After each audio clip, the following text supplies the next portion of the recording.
Experimentar ha sido una cualidad humana generada por un pensamiento primario, que se convierte en una acción y que se pretende reinventar o redefinir desde otra óptica, y surge de la vasta capacidad imaginativa del hombre. De esta necesidad nace una representación artística mucho más libre que la del cine tradicional. Y aunque está muy lejos de tener un concepto unánime, se puede determinar como una combinación de recursos para expresar y sugerir emociones, experiencias o sentimientos.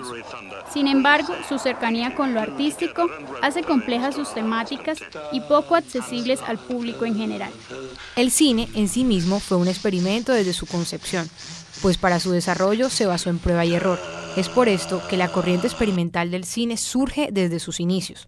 Luego de estudiar la máquina de grabación y proyección, el trabajo de los nuevos cineastas se centró en recrear la realidad o la ficción.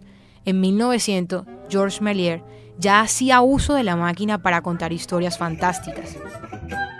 La producción experimental se da poco después con los ensayos del padre del cine, David Griffith, y Edward Potter, para luego consolidarse como directores de los diferentes artes que querían plasmar su visión cinematográfica. Basándose en la literatura, el sexo, la psicología y la religión, principalmente para enmarcar nuevas dinámicas narrativas en una agrupación de aproximaciones, prácticas y estéticas completamente distintas. Se considera como la primera película experimental La Folie du Docteur, de Abel Gance, donde cuenta una extrañísima comedia, la historia de un científico loco que inventa unos polvos que transforman la apariencia de las personas. En adelante, a través del desarrollo del cine, el experimental se juega con todos los aspectos, empezando por las temáticas que en 1897 habían aburrido al público y necesitaban ser innovadas, por lo que el público cambió el teatro por el cine. El cine experimental intentó buscar formatos que tienen que ver con la exploración en lo poético o a veces en el contacto fronterizo con otras producciones artísticas. Por ejemplo, explorar relaciones posibles con la pintura por un lado, con la música por otra parte. Más tarde, los directores experimentales redescubrieron el cine al analizar la mente e incorporar temáticas absurdas que apelaban al subconsciente.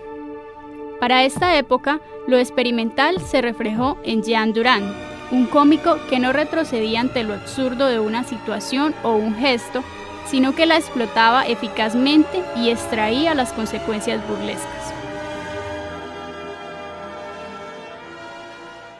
Al analizar la Primera Guerra Mundial, el cine se ve influenciado por el surgimiento de las diferentes corrientes artísticas, como es el surrealismo, el dadaísmo, el cubismo y otras tantas.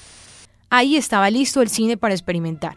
Un claro representante es Buñuel, afiliado al surrealismo, creador de las películas experimentales más representativas, El perro andaluz, en 1929 en Francia, con un guión de Salvador Dalí.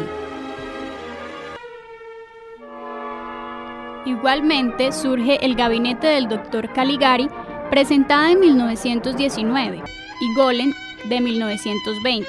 Ambas películas alemanas, también consideradas como producciones emblemáticas del cine experimental, a la par de Fernand Léger, que se reconoce como cubista y hace homenaje a Charlie Chaplin en El ballet mecánico.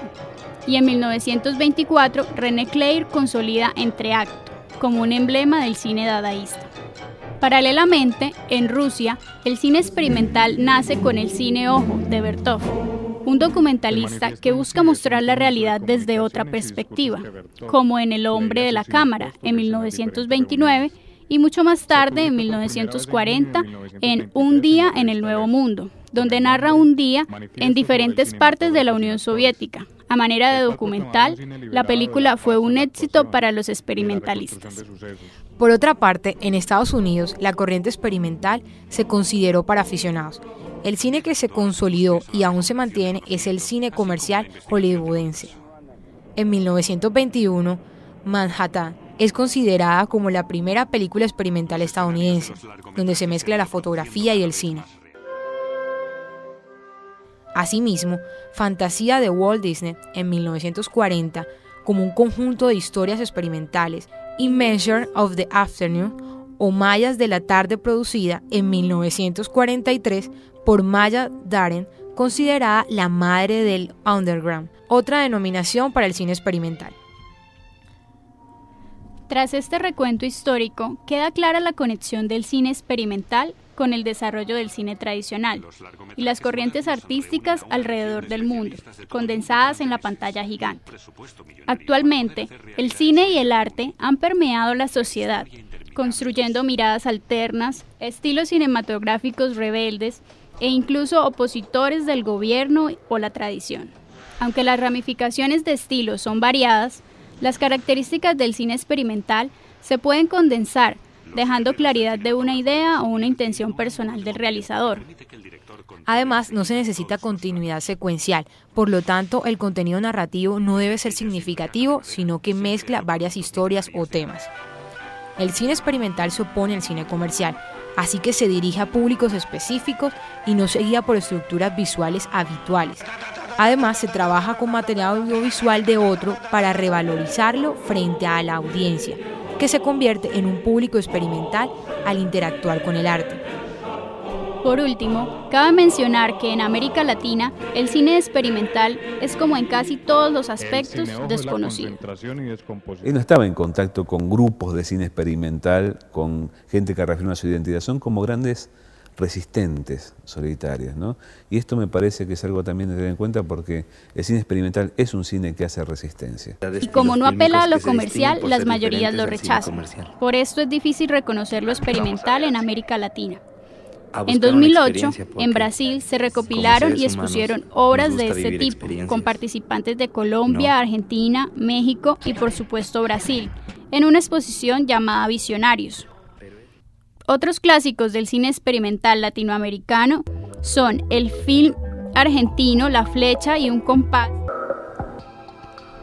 A pesar de la poca documentación sobre el tema, es posible referenciar como la primera obra latinoamericana experimental Límite, producida por Mario Peixoto en 1930.